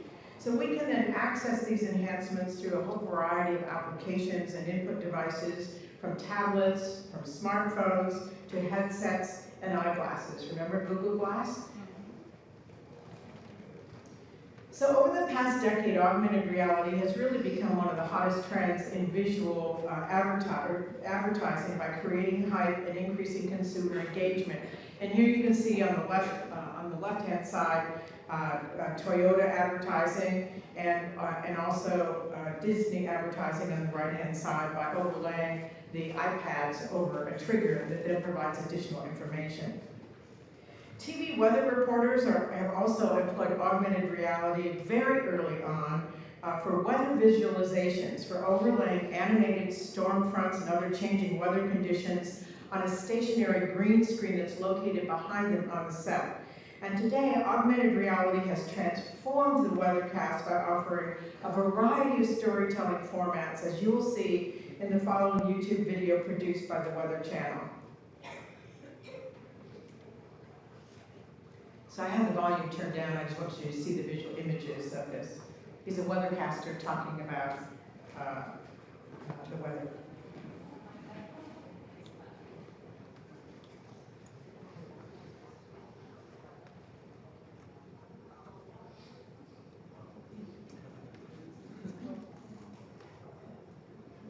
So this is a tornado.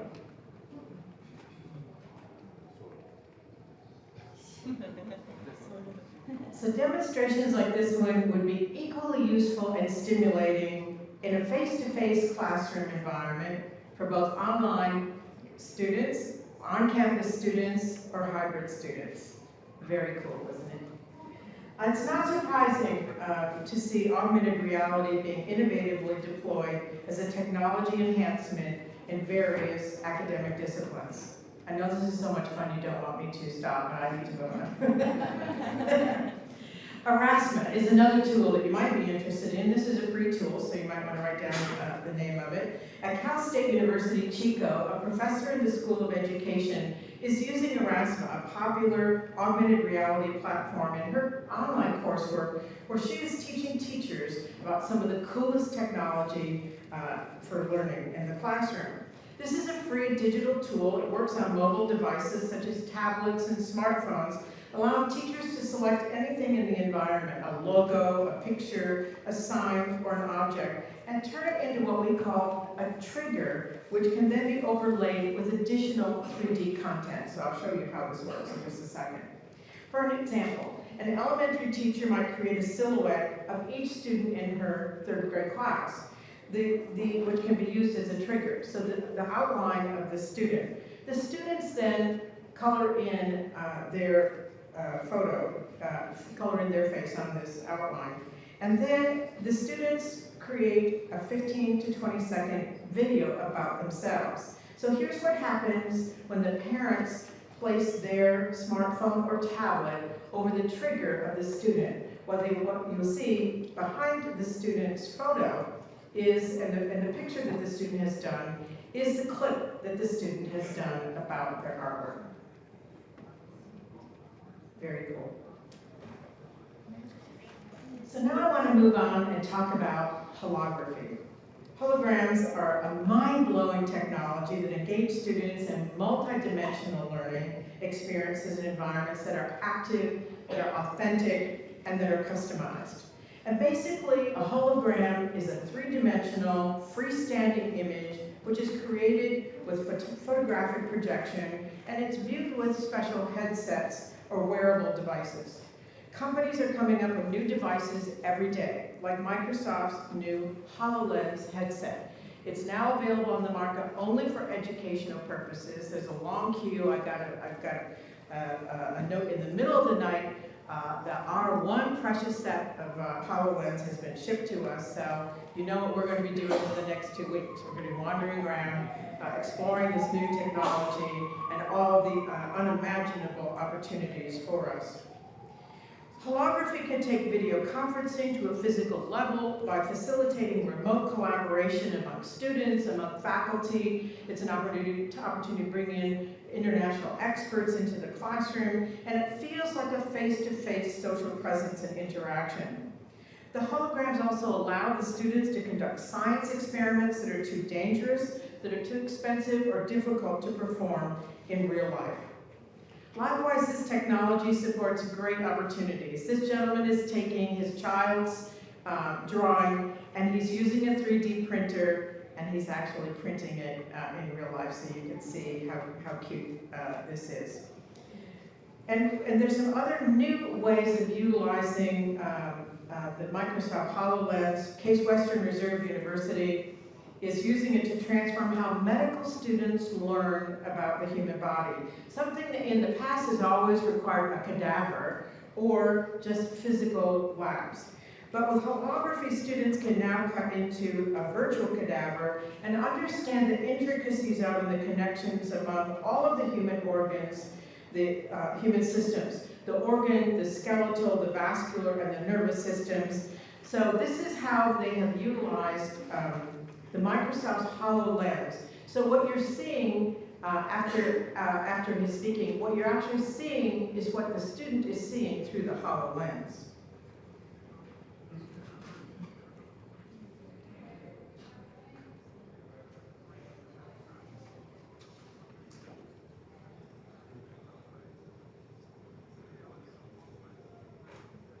Our medical school at Drexel University will be the first user of the HoloLens, particularly because of this type of technology.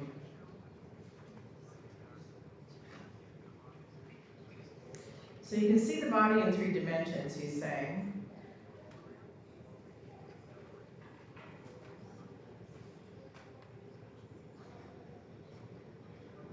You can focus on a particular organ, on a particular system.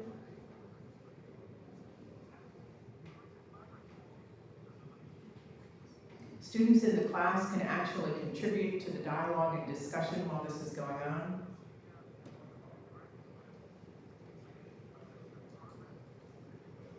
The faculty can assess the progress of the students as they dissect organs or as they look at various aspects of the systems.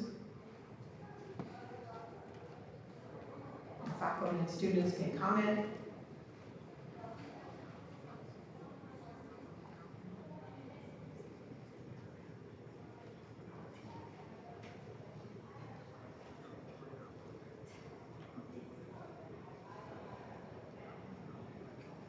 So you can quickly point to a particular organ and see how it's working. It's very difficult to see organs that are functioning, particularly in a 3D environment.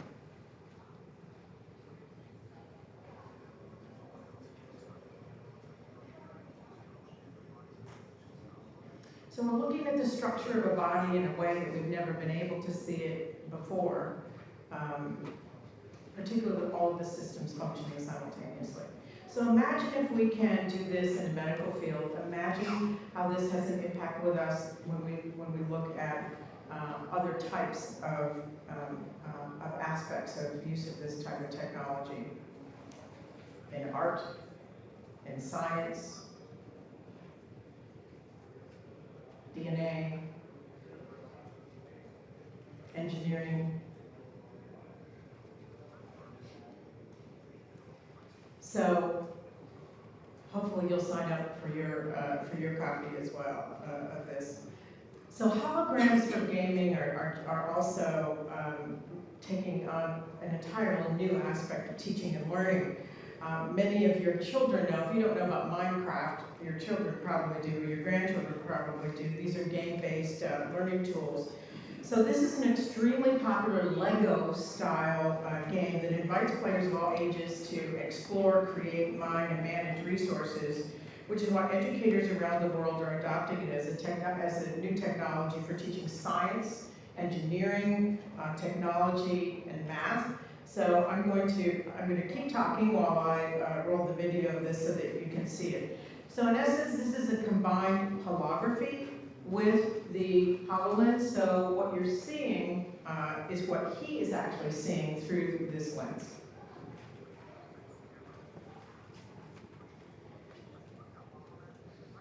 So by taking full advantage of the game's emerging challenges and interactive features, these students are developing a lot of skills. They're not only developing skills of problem solving, complex problem solving, but collaboration in this game-based environment.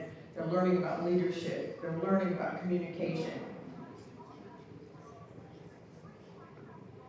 So she's playing the game on her iPad or a Surface Pro. And this is what he's seeing through his HoloLens. This is a Minecraft game.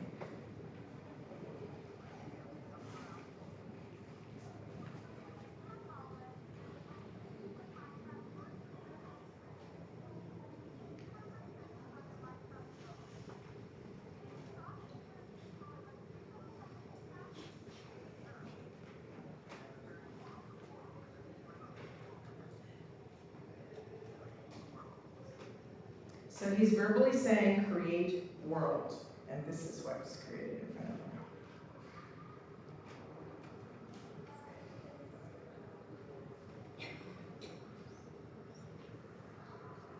So imagine how this can revolutionize our teaching in science, in archaeology, and in engineering fields.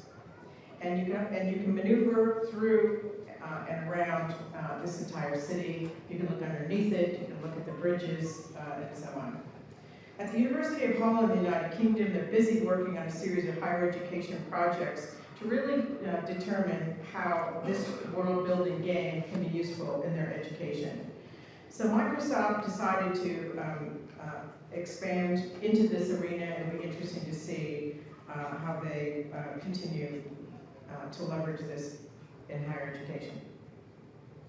So this is a collaboratory. We call it, it's a combination collaborate and laboratory that we developed at Drexel University for our faculty to showcase new technology, new software, new applications that they have developed. It's been a fantastic way to bring our faculty, our course design team, and our staff together at the university to really explore new opportunities. We also created a technology lending library where we purchased a variety of products and we allow the faculty to check them out from the library, and we team them up with the technologists to show them exactly how to use it, to make it as simple as possible. So now that we're nearing the end of our journey here today, I want to conclude by saying that the future of connected learning is well within our power to invent. We have creative faculty in corners and buildings across our universities. Learning is putting technology creatively to work. We're designing new opportunities for education every day. We're designing learning that is authentic, that is active for our students, that's customized, that's measurable, while we're linking our universities across time and space with just this enormous opportunity that we have beyond our physical campuses. I want to show you an example as I close of the connected classroom of the future. So you can see, although this is a physical space, this is a compelling visual of what some believe will be the connected classroom of the future, using digital tools and applications that you've seen here today. And while we're in a physical space in this classroom on the screen, the students are learning in virtual ways as well. I hope you will join Marcy Powell and Steve Wheeler from University of Plymouth, a couple of international colleagues with me this afternoon as we come back into this room at 4:05 to do some fun things with robotics and some other technology that we would like to share with you as a result of our research. A special thanks to the technical team that helped me today. I really appreciate it. If it wasn't for their support, I wouldn't have been able to show you these terrific visual images today. And if you need additional information, you're more than welcome to contact me. And again, thank you so much. I'm honored to have been here today. Thank you.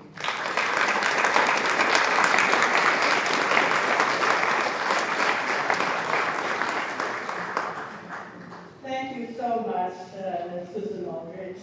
You have really taken us on a tour, reimagining learning environments, which is the topic of this conference. And I wish I had my grandchildren here now with me. I know where I can go now to share with them what you have shared with us. And congratulations that you had the technicians and everything worked right? Yes, yes. So, thank you. Thank you.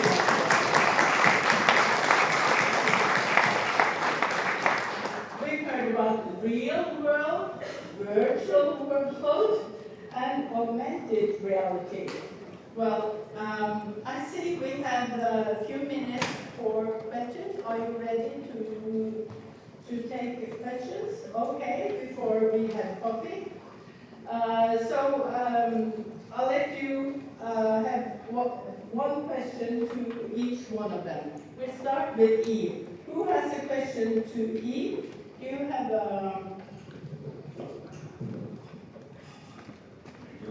or would you like Eve to, would you comment on the other pieces if there are no questions? Don't give the micro to Tony, okay?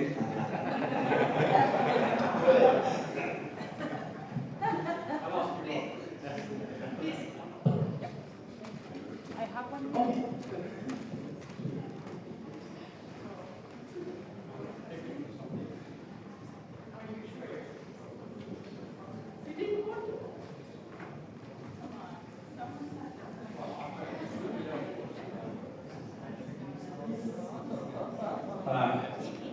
The simple question, I wondered why you had so much focus on MOOCs in terms of open education. First of all, I keep my comments to the Oxford debate about MOOCs, that they're not really open, most of them, and they're not reusable in many cases.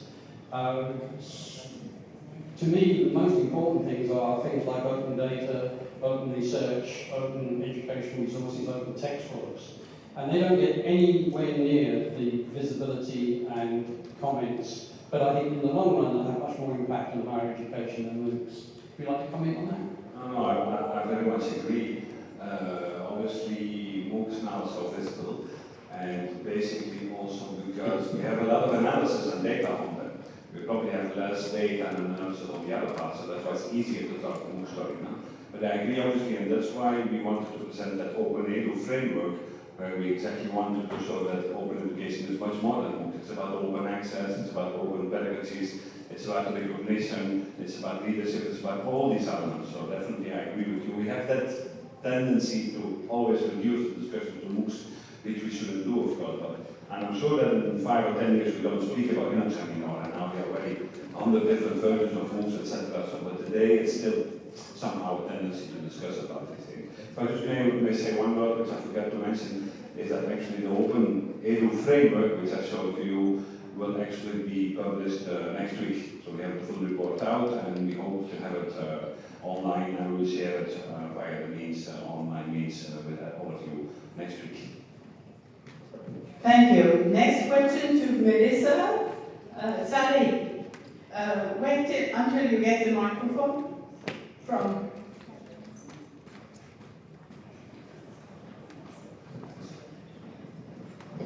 My question was for Eve, actually. Can I still ask Eve a question? Sorry, Melissa? I presume I can. Eve, it's just in terms of the competence and the measurement of competences. Did you, what does it say about the responsibility for making a change lies? Is it still at the school level, or did you talk about that in the research? Well, who can make the difference to actually change the levels of digital competence, and who should be expected to do that? Is it still the nation state? Is it still the schools? You know, can you just talk about that for a moment? Well, we didn't do research on that, no, because we wanted to get this competence framework as sound and as evidence-based as possible. But then it is being taken up in many member states and for many, many different purposes. So what we try to do is give a lot of visibility to it, give a lot of dissemination, and a lot of stakeholder consultation, so it is being taken up. Because obviously, as you said, one of the examples is that being taken up at the European level, in the Europass CV, so that's European competence, and then we discuss with all the member states. I mean, some member states have taken it, have translated it into their own language, in Flemish, in Italian, in Spanish, I mean, many member states, and they're using it to devise a curriculum. And then they engage in the national debates to revise the curriculum. There are also a number of other initiatives on more like public employment services, not public employment, but government initiatives to promote employment, and they are developing self-assessment tools. And there are a number of self-assessment tools already based on the framework out there, for example, in País Vasco and Andalusia in Spain as well, where you can take a test, do a self-assessment, and then training is provided. So there's a wide use of taking off of these things. We didn't really have like an elaborated plan from the beginning to promote the dissemination, but we see that we've taken up very, very strongly actually. Any other questions to any of the speakers? I said yes, John.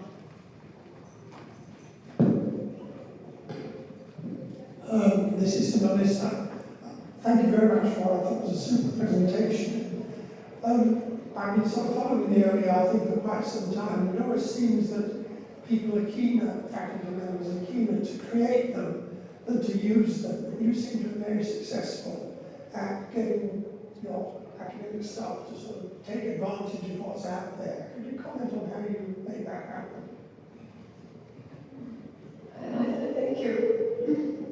I think you're right. That is a big challenge because everybody actually would rather use their materials and make their own.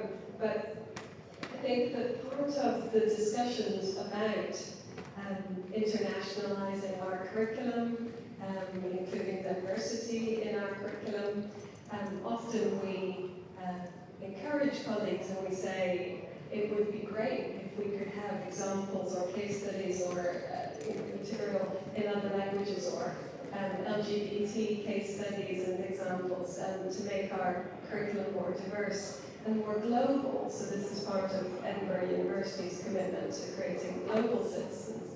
And they will often say, oh, I don't have time to write that stuff from scratch. Where would I get that? And I was thinking, you know, there are all these other universities who are doing just like we are in releasing material. We could look and see whether anyone else has released material under these same kind of licenses. And then we could reuse and incorporate in our teachings. And that's been very successful, but the challenge always is in finding the material and knowing what license it's available under. So there's still many colleagues who think that putting something on the web is enough when you're making something open. It's really important that the licenses and the machine-readable licenses are connected to the content so that my colleagues and your colleagues in other institutions can search and find it.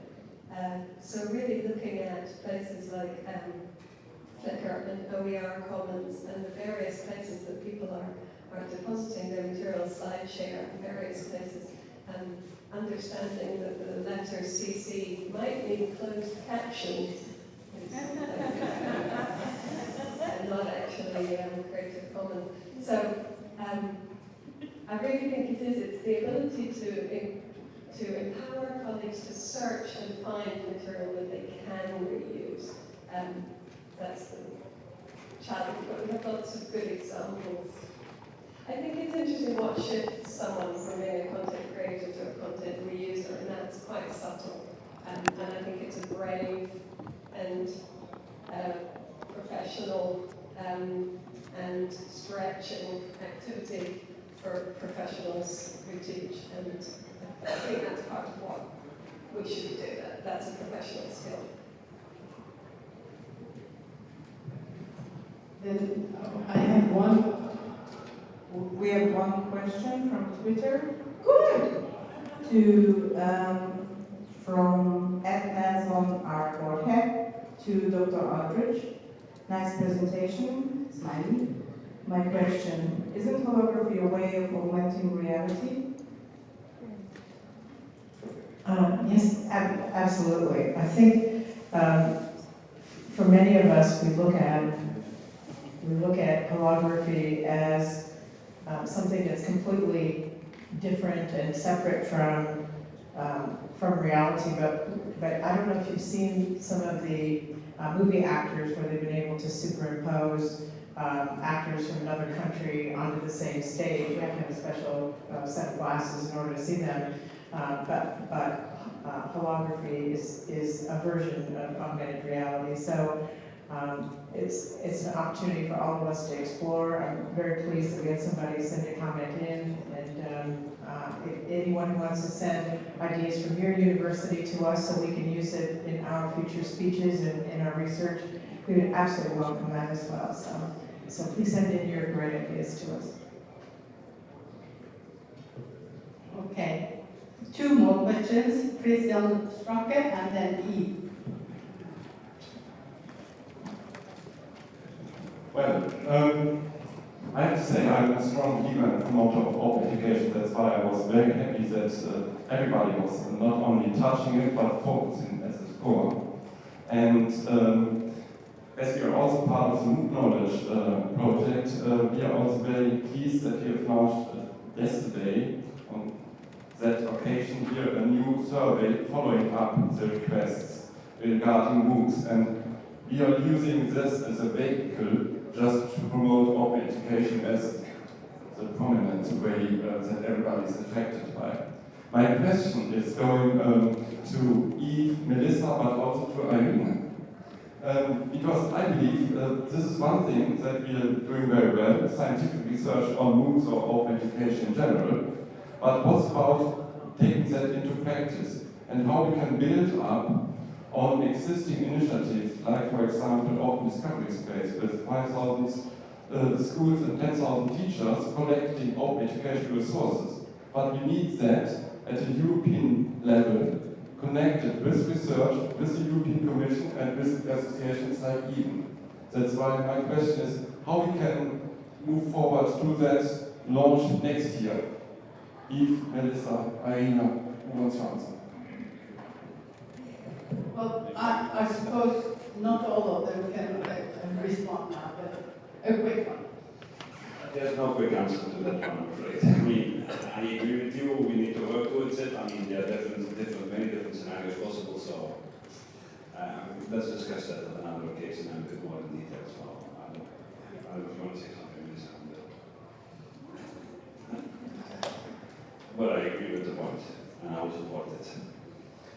Maybe some more question. I had actually one question for Susan, if I'm allowed to do so, and it actually follows up the whole open education and open licenses ideas, because when I was listening to your talk, it was really fascinating, etc. But I was then thinking about OERs and open licenses, etc. Because I guess that producing all these holograms and stuff like that is quite expensive, it's quite time consuming, and I guess usually it's copyrighted. And I can imagine already a scenario because, you know, the images of the art, I guess, can be used in every school all over the world. But I see also 5,000 people in all different places, all developing the same kind of images and wasting a lot of time and energy and producing the same materials. So is there anything, what are your reflections or thoughts related to that, to make that also part of, you know, an open education? There are some, you are correct, in some of these simulations, they are very expensive to develop. And so some of them are not being licensed, some of them are just being retained as part of the competitive edge for providing a quality education for students. But many of the software that we've looked at, and many of the products that we've looked at are free or they're very low cost. We will show you a few of those this afternoon. So I don't want people to leave this discussion thinking if you don't have a large budget, you can't possibly do these things, because there's so many of them that are available literally for free. A colleague of ours in Tennessee has put together a database. There are over 70,000 mobile apps that have been developed for education purposes, from pre-K all the way through college. Many of them are free. So if I had plenty of money, I would hire digital librarians who would do nothing but research what's free that can be brought into the classroom. Many of them might not be part of OER, but they don't cost for individuals who want to utilize it. So I think part of it is conducting the research like Marcy and I have been doing, so that we can share this information with all of you. We pay for licenses for many of our products, for avatars in our nursing programs, for example. We're happy to do that. We have a difficult time with our course designers because I'm sure none of you have this experience. If they haven't designed it themselves, they don't think it's real. So we have difficulty with them. We have to insist that they use OER when it's possible, and that they only create those things that are not available out in the market.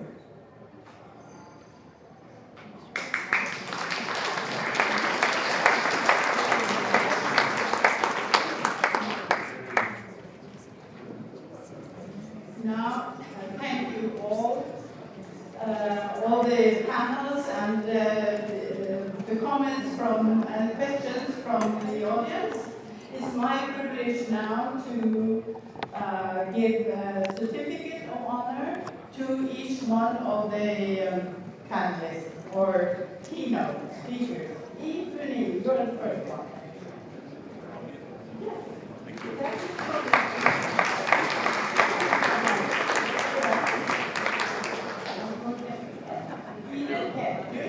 We still need a pen.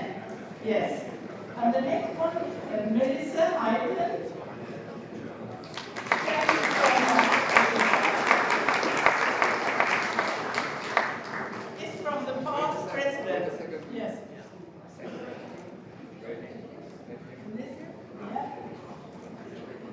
Oh, well, we have time. Coffee is there, but not yet. Daddy and Rocky, please come.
Next session,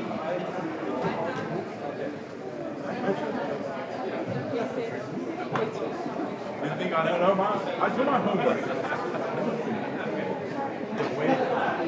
Because I have